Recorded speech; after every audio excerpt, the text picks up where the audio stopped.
이슈 몇 가지 좀 네. 짚어봤으면 좋겠는데 네. 그 최근에 그 사진 혹시 보셨어요? 그 대구 지역의 하나 아파트 그 하자 보수까지는 아니죠.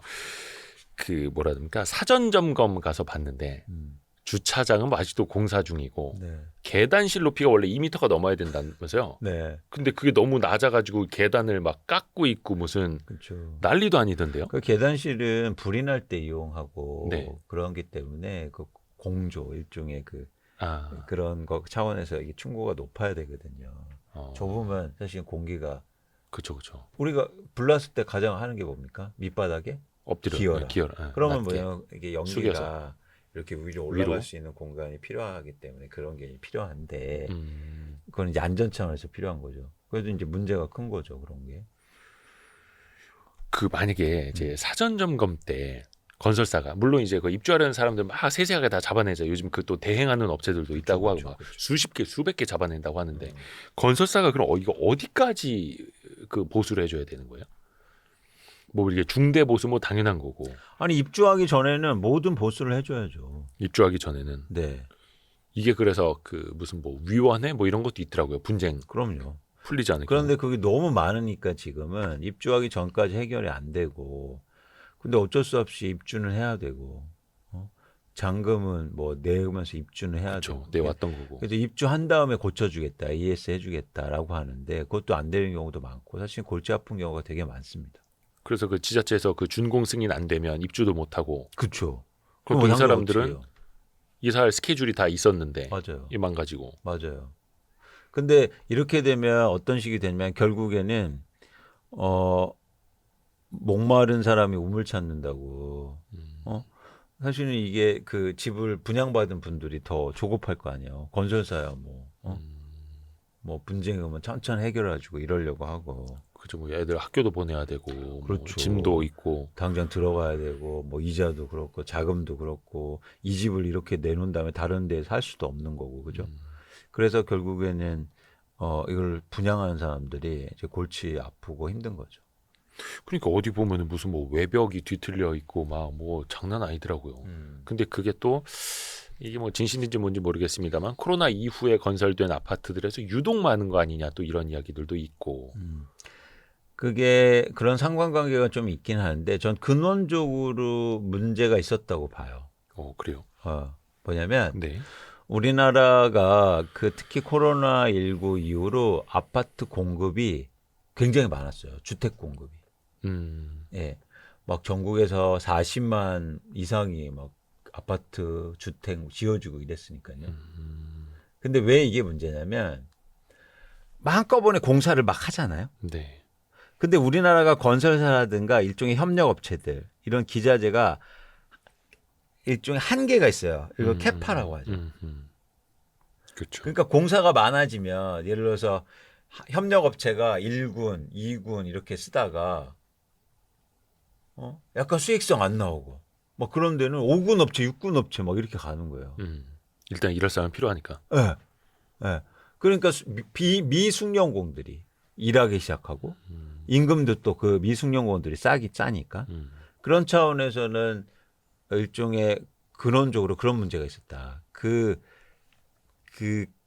한계를 벗어났다는 거예요. 임계치를 넘어섰다. 그렇죠. 그랬더니 막 철근도 빼먹고 뭐 이런 거죠. 그러니까 이게 지금 한두 건도 아니고 지금 뭐 계속 나오니까 이거 뭐 사람들이 불안해가지고. 그러니까 이게 구조적인 문제가 좀 있다.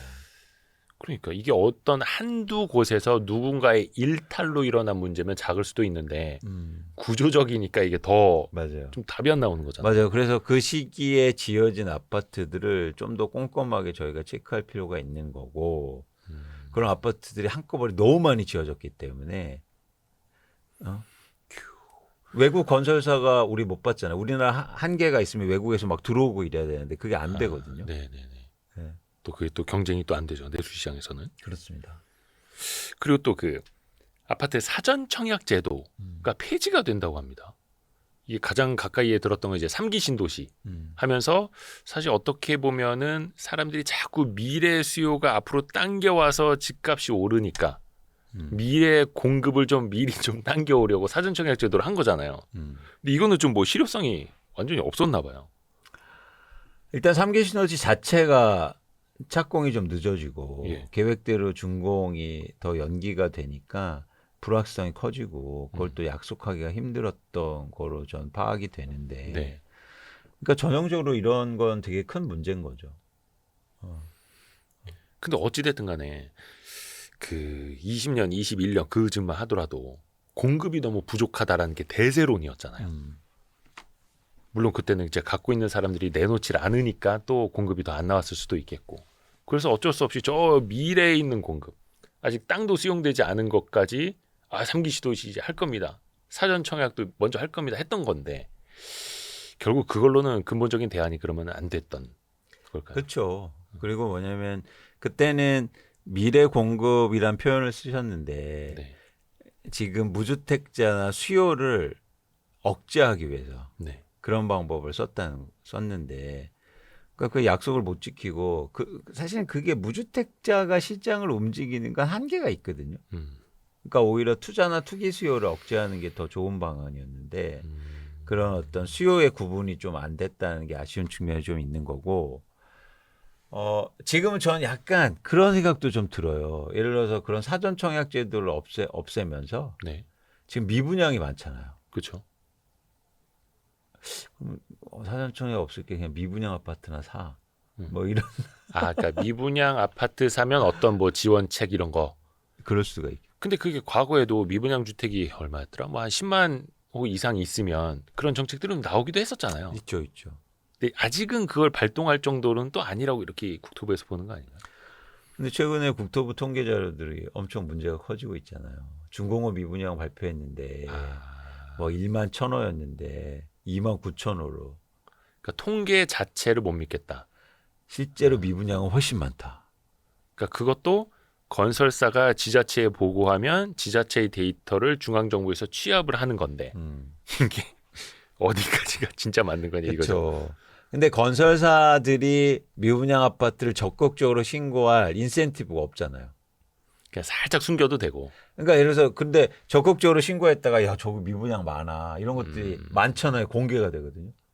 그럼 한 100채 있는 걸 한 대충 한 60채만 신고해 뭐 이럴 수도 그렇죠. 있고. 그러니까 예를 들어서 미분양 아파트를 성실하게 신고하면 내가 세금 깎아줄게. 아니면은 미분양 아파트를 사는 사람한테 취득세를 감면해 줄게. 이렇게 하면 어떻게 합니까? 미분양 아파트를 신고를 해야 네네네. 인센티브가 생기잖아요. 그렇죠. 근데 지금 미분양 아파트를 내가 적극적으로 신고해봤자 인센티브가 아무것도 없어요. 아니 뭐 처벌이라도 하든지 거짓말했을 때. 그렇죠. 예. 근데 그런 게 없으니까 축소 신고할 수밖에 없는 당연한 상황인 겁니다. 그러니까 지금 6만 5천 호 정도 전국에 미분양 아파트가 있다고 하는데 네네. 지금 업계에서는 일부 뭐 10만 호 이상이다 이런 얘기도 하고 있으니까. 이게 그러면은 대표님이 보시기에는 어떤 뭐 지금 시장에 위험할 정도는 아니라고 보세요? 미분양 주택은? 그렇죠. 그렇죠. 더 큰 문제는 뭐냐면 부동산 PF죠. 네. 그러니까 미분양 아파트는 어쨌든 분양은 했기 때문에 네. 조금씩 해소는 될 거예요. 근데 부동산 PF 중에 시작도 못한 PF들, 네. 땅만 갖고 있는 PF들이 이제 큰 문제인 거죠. 예를 들어서 뭐 브릿지노 상태에 있는 뭐 30조 원, 뭐 이런 것들. 이렇게 되면은 내가 사업도 진행 못하고 분양도 못했기 때문에 미분양 아파트보다 더 힘든 겁니다.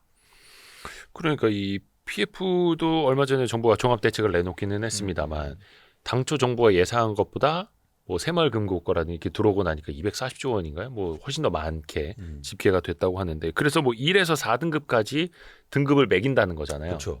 계속 추진할 거 네. 아니면 완전히 그냥 손실 처리해버릴 거 그거는 어떻게 대책은 좀 합리적이라고 보세요? 그게 근데 거기다 일반적인 네. 방법인데 예. 그건 이게 부동산 특성을 잘 모르기 때문에 그런 정책이 나온 거야. 예? 네. 제가 부동산의 특성을 뭐라고 말씀드렸죠? 사용 가치가 있다고 했죠. 네네네. 사용 가치가 있는 자산은요, 옥석을 가려서 석을 지원해 줘야 된다고요. 그럼 시장은 자동적으로 위기에서 탈출할 수 있어요. 옥을 지원해 주는 게 아니라 석을 지원해 주는 거예요? 그렇죠. 그건 좀 낭비일 수 있는가? 석은 돌이니까 그냥 완전 날려버려야 되는 거 아니고요? 그러니까 얘기 들었듯이 부동산은 사용 가치가 있어서 석을 지원해주면 옥은요 자동적으로 자기네끼리 살아요. 네네네네. 자기네끼리 사는데 왜 거기를 지원해줘? 어. 네. 석을 오히려 살리는 게 옥을 더 빠르게 개선시키는 계기가 되겠죠. 근데 여기서 문제는 있습니다. 네. 지금 어떤 거하고 우리가 혼동될 수 있냐면 야 모랄 해저드가 있지 않느냐. 그렇죠. 자기네가 비싼 땅 사놓고 석을 그거를 정부가 사주거나 도와주면 되겠느냐. 대신 중요한 건 싸게 사오면 돼요. 아. 예.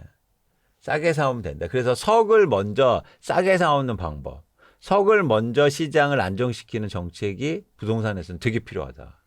그러니까 저 실패한 사업자가 있는 거를 뭐 걔네는 능력이 없으면 다른 자금을 투입을 해서라도 싸게 사오고 여기에서 제대로 그거를 완성을 하면 된다. 그렇죠. 그러니까 우리가 예를 들어서 기업 구조 조정을 해요.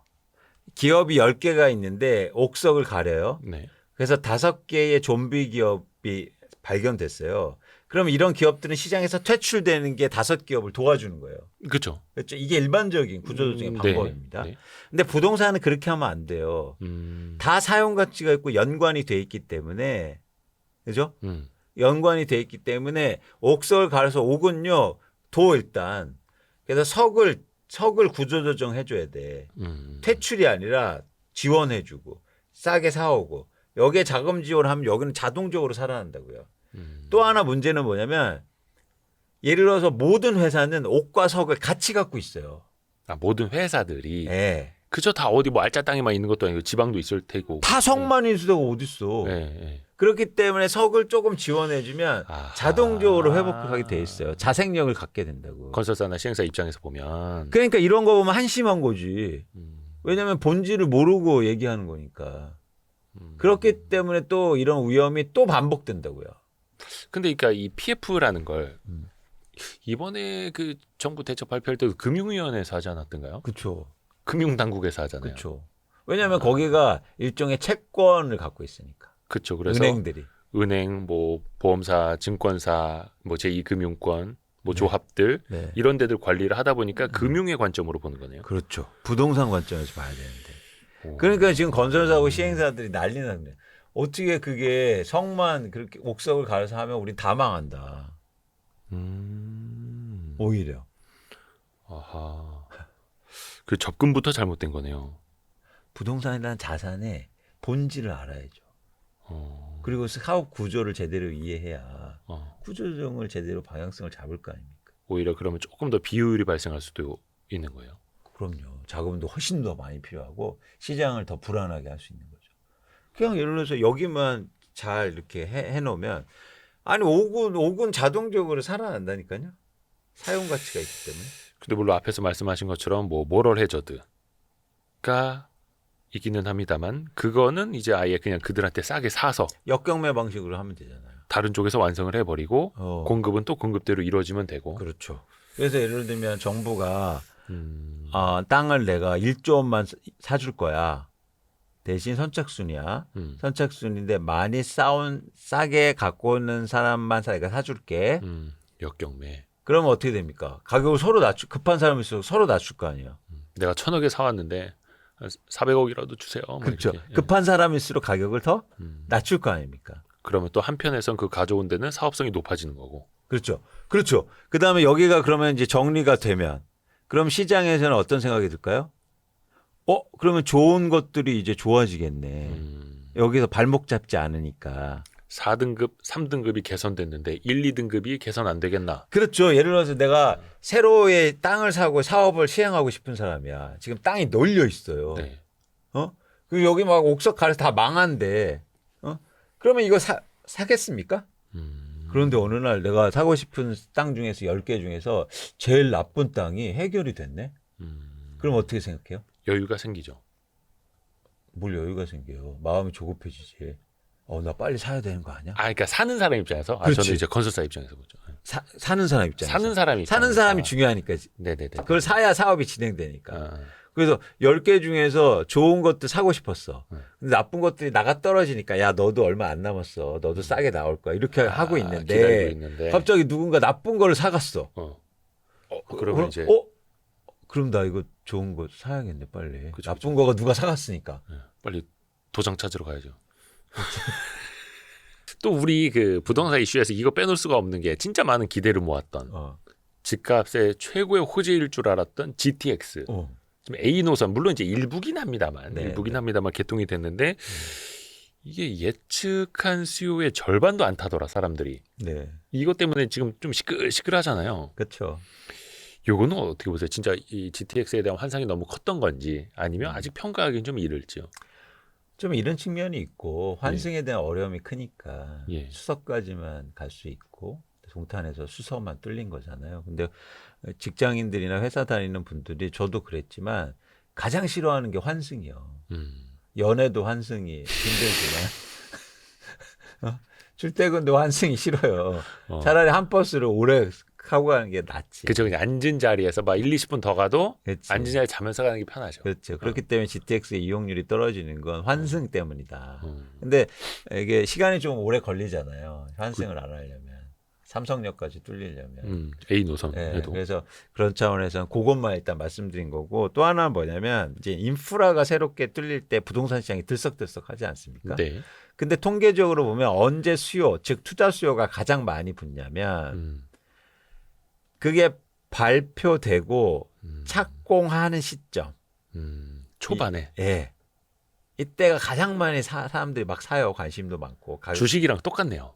똑같죠. 뭐 신규 사업 한다고 막 발표하고 막 이럴 때 사실 주가가 더 빨리 가잖아요. 그렇죠. 그리고 막 실적 좋다고 소문 나기 시작할 때. 그때 근데 막상 실적 발표하면 어떻게 돼요? 세론. 그래도 당황스러워 근데. 네. 왜냐면 나 실적 좋을 거라고 삼성전자 주식 샀는데 삼성전자 어닝 서프라이즈를 냈어. 근데 이상하게 주가가 빠져. 왜 이러지?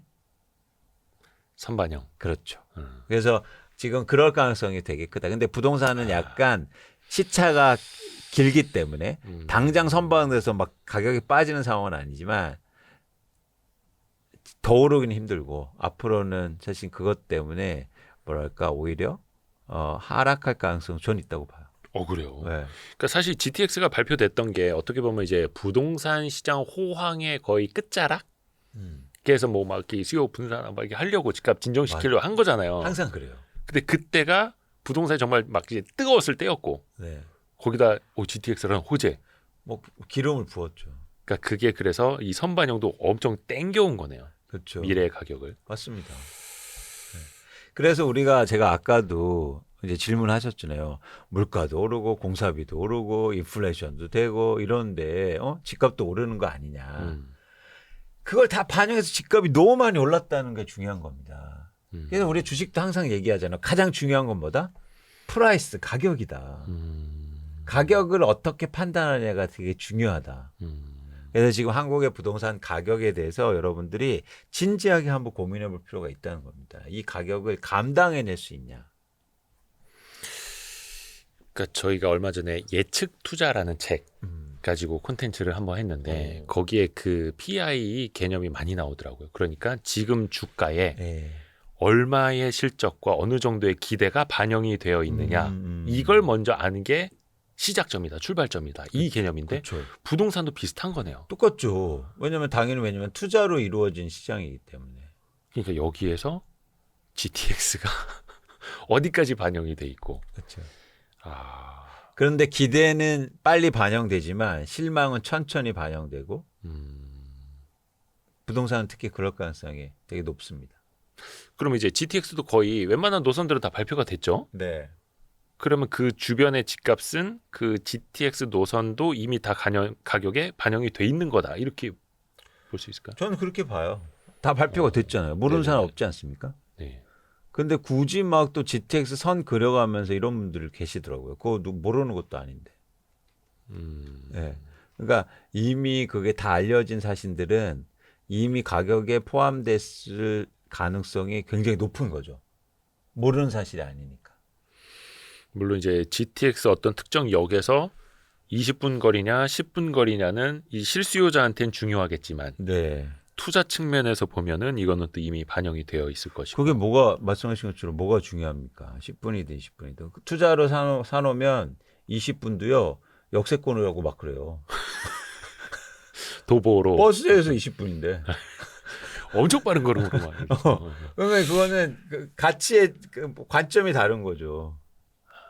투자로 이게 보기 시작하면 사람들이 그 막 그 오를 때 보면은 다 역세권이요. 그렇죠. 그래서 뭐 요즘 뭐 화제되고 있는 무슨 서반포 막 이런 이름. 다 반포요. 북반포. 강북에 있으면 북반포. 그래서 전 낯살이 그러면 다 그냥 예. 다 압구정으로 가자.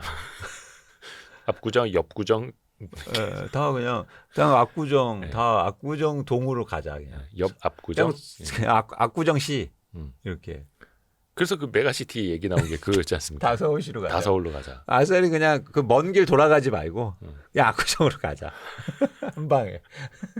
다 서울시 무슨 뭐 서초구 어떻게 하고 돌아가지 뭐, 말고 왜 반포에 들렸다가 가.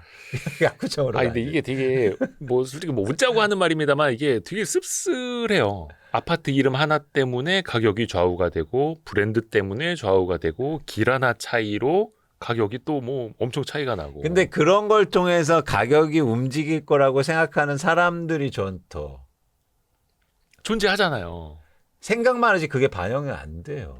얼마나 시장이 저는 어쨌든 균형 뭐 일시적으로는 다를 수도 있겠지만 시장은 균형을 찾아간다고 좀 보고 있기 때문에 네, 그런 걸 일종의 현혹해서 누군가 속을 거야. 계속 우리가 뭐 그런 말도 하잖아요. 주식에서도 결국에는 이 가격에 누군가 더 높은 가격에 바보를 찾는 일이다. 근데 부동산에도 그런 일들이 지금 일어나고 있는 거죠. 이렇게 이름 바꾸면 더 큰 바보가 생기지 않을까? 그러게요. 그러면서 점점 아파트 이름은 길어지고 복잡해지고.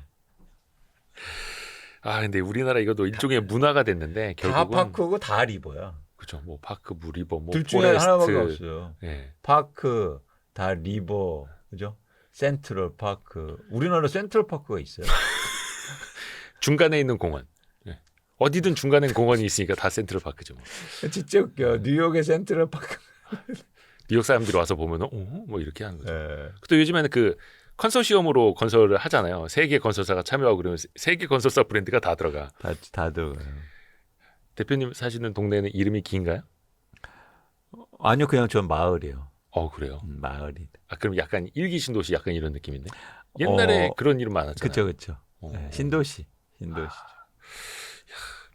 오늘 이광수 대표님하고 사실 좀 이야기할 게 정말 많기는 한데 오랜만에 오셔가지고 또 자주 오실 거니까. 그러니까요. 해서 어떻게 살 것인가 이 책도 많은 사랑 부탁드리고요. 사실 제가 이미 많은 사랑을 부탁드리지 않아도 뭐 이미 그 온라인 서점 1등도 하시고 아유, 감사합니다. 예.